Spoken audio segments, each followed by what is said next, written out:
अस्सलाम वालेकुम दोस्तों, मैं हूं मोहम्मद जलाल और आप देख रहे हैं टेक्निकल एमजे टीवी। दोस्तों, आज की इस वीडियो में हम आपको व्हाट्सएप के एक और न्यू अपडेट के बारे में बताएंगे।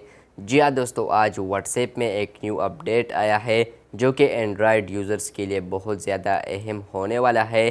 तो चलिए इस वीडियो को शुरू करते हैं। तो फ्रेंड्स, यहाँ पर मैंने व्हाट्सएप बीटा इन्फो का ट्वीट ओपन किया है। यहाँ पर लिखा है WhatsApp is changing a lot of colours, bubbles, wallpapers, status ring, icon and more. यानी अब आप लोग को बबल्स का, वॉलपेपर्स का, इसके अलावा कुछ आइकन्स का कलर मुख्तलिफ देखने को मिलेगा। ये अपडेट है जो कि सिर्फ अवेलेबल है 2.21.18.1 वर्जन में। इस बीटा वर्जन में आप लोग को ये अपडेट देखने को मिलेगा। और इसके अलावा यहाँ पर एंड मोर लिखा है तो इसमें सब कुछ आ जाता है। इसके अलावा आप न्यू वाले में फिंगरप्रिंट आइकन भी देख सकते हैं। इसका ब्राइटनेस थोड़ा स्लो किया है। इसके अलावा व्हाट्सएप चैट होम स्क्रीन भी आप देख सकते हैं, इसका कलर भी चेंज हुआ है। चैट के अंदर भी आप देख सकते हैं होम स्क्रीन चेंज हुआ है। इसके अलावा वॉइस आइकन भी चेंज हुआ है और ऊपर भी आप देख सकते हैं चेंजेस। इसके अलावा आप बबल्स भी देख सकते हैं, यहाँ पर इसका कलर भी चेंज हुए हैं। इसके अलावा स्टेटस ऑप्शन में आप लोग को ये कैमरा वाला आइकन चेंज नजर आएगा और ऊपर आप लोग को चेंजेस आएगी कलर। और आखिरी कॉल ऑप्शन पर भी आप लोग को चेंजेस नजर आएगी, लाइक कॉल आइकन जो है।